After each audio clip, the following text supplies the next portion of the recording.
Hello everyone. तो अब हम डिस्कस करने वाले हैं type 2 adjustment of retirement. P Q and R are partners in a firm sharing profit and loss in the ratio of 2:2:1। P retire, कौन retire हो गया हमारा? Mister P. And after making all the adjustment related to revaluation, goodwill and accumulated profit, the capital account of Q showed a balance of rupees 1,40,000 and that of R rupees 1 lakh। ये हो गया हमारा adjusted capital, किसका? Q and R का। Sir यहाँ पर P का तो एडजस्टेड कैपिटल गिवन नहीं है, तो बेटा P का जो भी कैपिटल का बैलेंस होगा वो या तो हम उसे पे ऑफ कर चुके हैं या फिर हम उसका लोन कन्वर्ट कर चुके हैं। ठीक है, तो बैलेंस गिवन होता भी यहाँ जैसे गिवन होता, पेमेंट की डिटेल नहीं है, तो यहाँ पर हम उसका लोन कन्वर्ट कर देते, 2 P's लोन अकाउंट डाल देते। नहीं है, उससे हमें कोई फर्क नहीं पड़ने वाला। हालांकि अगर ये क्वेश्चन 6 मार्क में होता तो वो आपको ऑलरेडी पता होता। It was decided to adjust the capital of Q and R. अब बेटा बहुत ध्यान से इस लाइन को देखना। It was decided to adjust the capital of Q and R in their profit sharing ratio. तो आपको Q और R के कैपिटल को ही एडजस्ट करना है। अच्छा ठीक है, तो सर हमने 2 बातें डिस्कस की थी।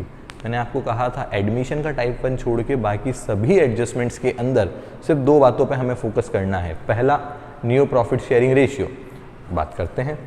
तो सर यहाँ कोई लैंग्वेज गिवन नहीं है, रिटायरमेंट का क्वेश्चन है, तो प्लेन कैटेगरी हमारी क्या कहती है? सर जो रिटायर हुआ उसका शेयर काट दो, जो रिटायर हुआ उसका शेयर कट कर दो, बचे हुए पार्टनर्स का यही बन जाता है न्यू रेशियो और यही बन जाता है गेनिंग रेशियो। तो new ratio and gaining ratio of Q/R हमारे सामने आ गया 2:1। ठीक है, तो न्यू रेशियो तो हमें मिल गया। अब हमें चाहिए कैपिटल, फर्म का कैपिटल। तो बेटा Q एंड R का कैपिटल हमें एडजस्ट करना है, तो कैपिटल इतना ही रहेगा, बस उनके रेशियो में एडजस्ट हो जाएगा। तो ये दोनों की कैपिटल जैसे ही आप ऐड करोगे आपको मिल जाएगा फर्म का कैपिटल। तो ये एडजस्टमेंट भी आपका कितना सिंपल हो गया। टाइप 1 के अंदर रिटायरमेंट में फर्म का कैपिटल ऑलरेडी गिवन होता है, एंड टाइप 2 के अंदर एक बार का जो बैलेंस CD आया बचे हुए पार्टनर्स का, उनको आप ऐड कर दो। जो एडजस्टेड कैपिटल आया रिमेनिंग पार्टनर्स का, उनको आप ऐड कर दो। तो 140 एंड 1 लाख, फर्म का कैपिटल हो गया 2,40,000। तो टाइप 2 एडजस्टमेंट ऑटोमेटिक कन्वर्ट हो गया किसमें? टाइप 1 एडजस्टमेंट के अंदर। तो इतनी बात क्लियर है। फर्म का कैपिटल क्या हो गया? Q एंड R के एडजस्टेड कैपिटल को ऐड करके हमें मिल गया फर्म का कैपिटल। अब सर ये है फर्म का कैपिटल, रिक्वायर्ड कैपिटल निकाल लेते हैं। तो रिक्वायर्ड कैपिटल कितना होना चाहिए? सर सिंपल एक ही फॉर्मूला चला रहे हैं हम जब से, any partner share of capital is equals to firm capital into his share of profit. तो जब यहाँ पे हमें चाहिए Q शेयर ऑफ कैपिटल, तो Q का कैपिटल कितना? फर्म के कैपिटल पे अप्लाई कर दो Q का शेयर। फर्म का कैपिटल है 240 और Q का शेयर न्यू रेशियो Q का नई फर्म में रेशियो चेक करना है, तो ये है 2:1, दैट मीन्स 2/3। और जब आप इसमें निकालोगे R का तो हो जाएगा 1/3। Same formula, R share of capital equals to firm capital that is 2,40,000 multiplied by R share of profit that is 1/3। जैसे ही मैं इसको सॉल्व करूंगा तो ये आ जाएगा 80,000 और ये आ जाएगा 1,60,000। अब डायरेक्ट एंट्री अगर हमें प्रिपेयर करनी है तो डायरेक्ट एंट्री हमारी बन जाएगी, कैपिटल अवेलेबल कैपिटल कितना है, एग्जिस्टिंग कैपिटल कितना है Q का 1,40,000 एंड रिक्वायर्ड कैपिटल कितना है 1,60,000। दैट मीन्स कम पड़ रहा है, Q को 20,000 लाना पड़ेगा। तो एंट्री बन जाएगी bank account debit to Q's capital account, कितने से? 20,000 रुपीज से। ठीक है, ऐसे ही सर हम बात करें R की, तो R का कैपिटल जो है वो रिक्वायर्ड है 80,000 का, बट अवेलेबल है 1 लाख। तो R का हमारे पास ज़्यादा पैसा रखा हुआ है, 20,000 उसके ज़्यादा रखे हुए हैं, तो R पैसा ले जाएगा। तो एंट्री बन जाएगी हमारी R's capital account debit to bank account 20,000। और अगर आप एक बात नोट कर पा रहे हो तो बेटा जितना आर लेकर गया उतना ही पैसा क्यू लेकर आया। यस सर, क्यों? क्योंकि बेटा कैपिटल उतनी ही है जितनी पहले थी, कैपिटल उतनी ही है जितनी पहले थी। तो बहुत ऑब्वियस सी बात है, बस इसी कैपिटल को हमें एडजस्ट करना था। तो बहुत ऑब्वियस सी बात है, जो किसी का एक्स्ट्रा होगा तो दूसरा लाएगा। तो यहाँ पे टाइप 2 एडजस्टमेंट में अगर आप चेक करोगे तो हमेशा जो कैश ब्रॉट इन हो रहा है बाय पार्टनर्स वो हमेशा इक्वल होगा कैश पेड टू पार्टनर्स के। क्लियर है इतनी बात? अब अगर हम बात करें इसी क्वेश्चन को कि सर यही क्वेश्चन अगर 6 मार्क के फॉर्म में होता, सिंगल एडजस्टमेंट ना होकर पूरा बड़ा क्वेश्चन होता, तो बेटा क्या प्रॉब्लम है? जब आप इसको करते तो मैं इसको चलो ऊपर से कंटिन्यू कर लेता हूँ, इसको एक बार मैं आपको ऊपर का भी बता देता हूँ।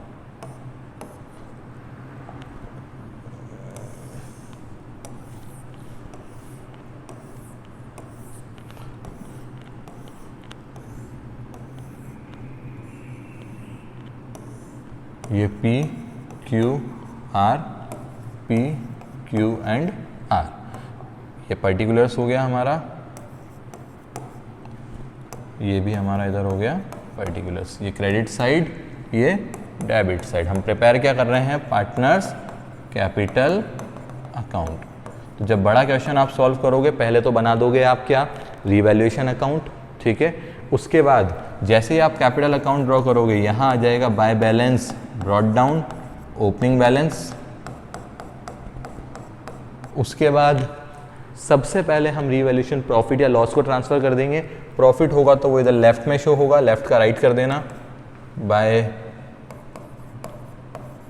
रीवैल्यूएशन अकाउंट, चाहो तो ब्रैकेट में लिख सकते हो यहाँ पर। ये है प्रॉफिट, ठीक है। ओल्ड पार्टनर्स को ओल्ड रेशियो में बांटेंगे तो तीनों ही पार्टनर हमारे हैं ओल्ड। अगर लॉस आता तो राइट साइड में लॉस आता, राइट का हो जाता लेफ्ट, तो लॉस होता तो टू रीवैल्यूएशन अकाउंट यहाँ आ जाता हमारा, और यहाँ पर हम ले लेते हैं इसका loss. Old partner old ratio. इसके बाद सारे एक्यूमुलेटेड प्रॉफिट्स को हम डील करते हैं, वो सब एक्यूमुलेटेड प्रॉफिट्स हमारे यहाँ आ जाते। क्या क्या होते हैं एक्यूमुलेटेड प्रॉफिट्स? तो इसमें टोटल आइटम आते हैं आपके 5। कौन कौन से? General reserve, contingency reserve, workman compensation reserve, investment fluctuation reserve and profit and loss का क्रेडिट बैलेंस। कोई बैलेंस आपको गिवन ना हो प्रॉफिट एंड लॉस के आगे तो बाय ऑब्वियस वो हम एज्यूम करते हैं क्रेडिट बैलेंस।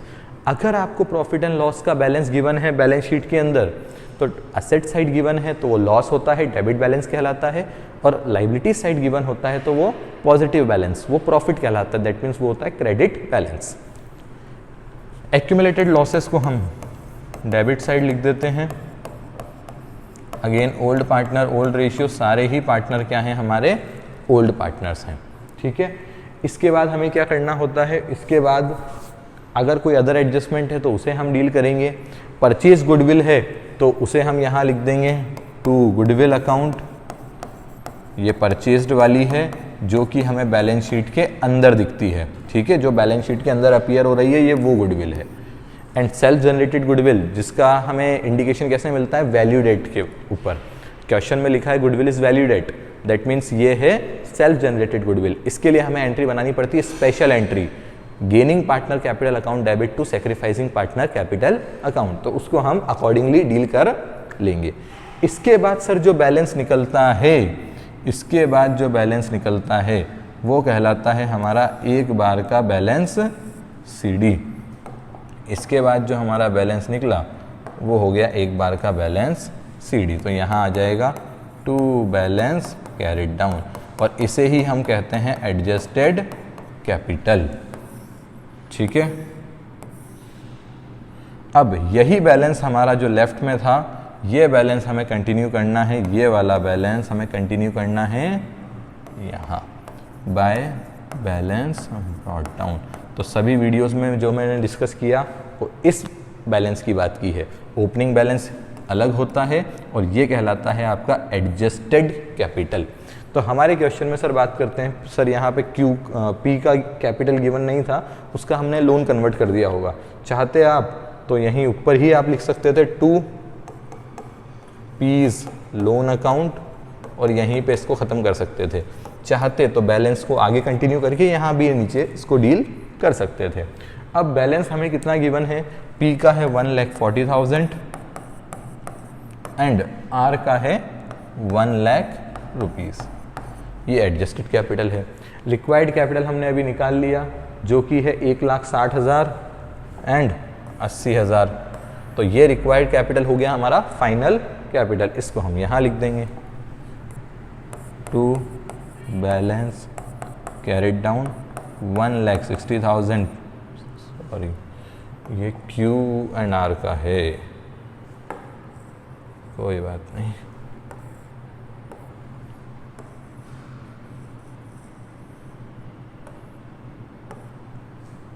कोई बात नहीं, इसको क्यू में लिख देते हैं 1,40,000। ठीक है, तो ये बैलेंस सीडी हो गया क्यू का 160 एंड आर का हो गया 80,000। ठीक है, बस अब करना क्या है, इसको बैलेंस कर दूँ। जब आप बैलेंस करोगे तो आपको बहुत क्लियर दिख रहा है, 160 इधर है और इधर है 140, तो 20,000 का बैलेंस क्यू में निकल जाएगा इस तरफ। नीचे टोटल लिखना पहले, 160 इधर, 160 इधर, 160 में से 1,40,000 डिडक्ट किया तो 20,000 आ गया balancing figure by bank account. और जब आपने आर का बैलेंस किया तो इधर का टोटल ज़्यादा है 1 लाख रुपीज़ का, वही 1 लाख रुपीज़ यहाँ लिखेंगे और 1 लाख में से 80,000 डिडक्ट किया तो यहाँ आ गया 20,000 रुपीज़ का आपका बैलेंस। ये आ जाएगा टू बैंक अकाउंट करके। और इसी के साथ हमारा कंप्लीट होता है टाइप 2 एडजस्टमेंट। ठीक है, तो टाइप 1 एडजस्टमेंट के अंदर हमें फर्म का कैपिटल ऑलरेडी गिवन होता है एंड टाइप 2 एडजस्टमेंट के अंदर जो एडजस्टेड कैपिटल बचता है रिमेनिंग पार्टनर्स का, बस उन्हीं को ऐड कर दो, वो बन जाता है आपका फर्म का कैपिटल। ठीक है, तो बेटा इस वीडियो में इतना ही। एक लास्ट कंसेप्ट हमारा बाकी है टाइप 3 एडजस्टमेंट, उसके लिए मैं आपको एक अलग से वीडियो प्रिपेयर कर दूंगा। ठीक है, तो आप इन 5 वीडियोस को बहुत अच्छे से देख लेना, इन 5 में से आपको क्वेश्चन देखने को एग्जाम में मिलेगा ही मिलेगा। That's all for this video, bye.